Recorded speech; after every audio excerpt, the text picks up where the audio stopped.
오늘 저에게 주시는 하나님의 말씀은 요한복음 10장 40절에서 42절까지 말씀입니다. 다시 요단강 저편 요한이 처음으로 세례 베풀던 곳에 가서 거기 거하시니 많은 사람이 왔다가 말하되 요한은 아무 표적도 행하지 아니하였으나 요한이 이 사람을 가리켜 말한 것은 다 참이라 하더라. 그리하여 거기서 많은 사람이 예수를 믿으니라. 아멘. 하나님의 말씀입니다. 할렐루야. 하나님이 우리를 도우십니다. 도우시는 손길이 저와 여러분의 삶에 있기를 주의 이름으로 축원합니다.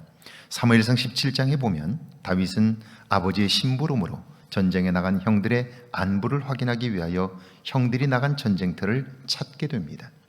그런데 그곳에서 블레셋 장수 골리앗을 만나게 되고 그가 하나님을 모독하는 모습을 보면서 의분을 일으킵니다. 이 할례받지 못한 블레셋 사람이 누구이기에 살아계시는 하나님의 군대를 모욕하겠느냐. 그는 기골이 장대하고 목소리가 우렁차서 이스라엘 군인들 전체가 숨죽여 있는 상황입니다. 다윗이 나서서 그를 향해 분노를 발하자 그의 형 엘리압이 크게 야단을 칩니다. 다윗으로서는 당연한 일을 했는데 형은 인신공격성 발언으로 다윗의 마음을 상하게 합니다. 그런데 다윗은 그런 형과 다투지 않습니다.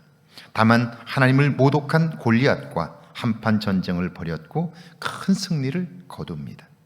목표가 분명한 사람은 작은 갈등에 시간과 정력을 낭비하지 않습니다. 40절입니다. 다시 요단강 저편 요한이 처음으로 세례 베풀던 곳에 가사 거기 거하시니 예수님께서 하나님이 나와 함께 계시고 내가 하나님 안에 있다고 하자 그 말을 들은 유대 종교 지도자들은 분노합니다. 내가 하나님이라는 말이냐? 라고 하며 하나님을 모독했다고 길길이 뜁니다. 그들은 예수님의 말씀을 전혀 이해하지 못할 뿐 아니라 이해하려고 하질 않습니다. 이런 상황이라면 갈등은 필연적이죠. 그런데 예수님은 그들과의 갈등을 피해 한적한 곳으로 피하셨습니다. 그곳은 요단강 저편 요한이 세례를 베풀던 곳입니다.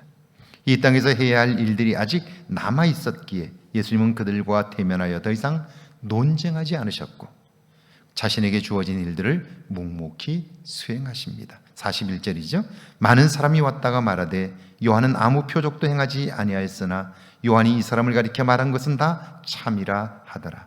힘을 가진 유대의 지도자들이 예수님을 죄인이라고 하나님을 모독했다고 판단하고 정죄했지만 그러나 그 백성들 모두가 그들의 말을 따르는 것은 아니었습니다. 예수님을 알고 믿는 사람들은 말합니다. 요한은 그 어떤 이적이나 능력을 행하지 않았지만 그가 예수님에 관하여 하신 말씀은 틀린 것이 하나도 없도다.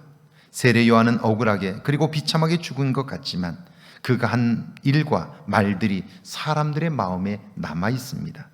그래서 중요한 시기에 그 말씀을 통해 예수님이 누구인가를 사람들이 알고 믿게 되었습니다. 그렇습니다. 어떤 경우에도 믿음에는 열매가 있습니다. 42절이죠. 그래야 거기서 많은 사람이 예수를 믿으니라. 놀라운 것은 믿음의 사람들을 통해 예수님이 다른 사람들에게 소개되었고 그들이 예수님을 믿게 되면서 믿음의 사람들이 늘어나게 되었습니다. 온전한 믿음의 확신은 누군가에게 영향력이 되어 그 사람의 삶에 영향을 미칩니다. 그 믿음이 그 사람의 삶에도 열매를 맺게 하는 거예요. 오늘 우리가 믿음으로 살아야 하는 이유가 여기에 있습니다.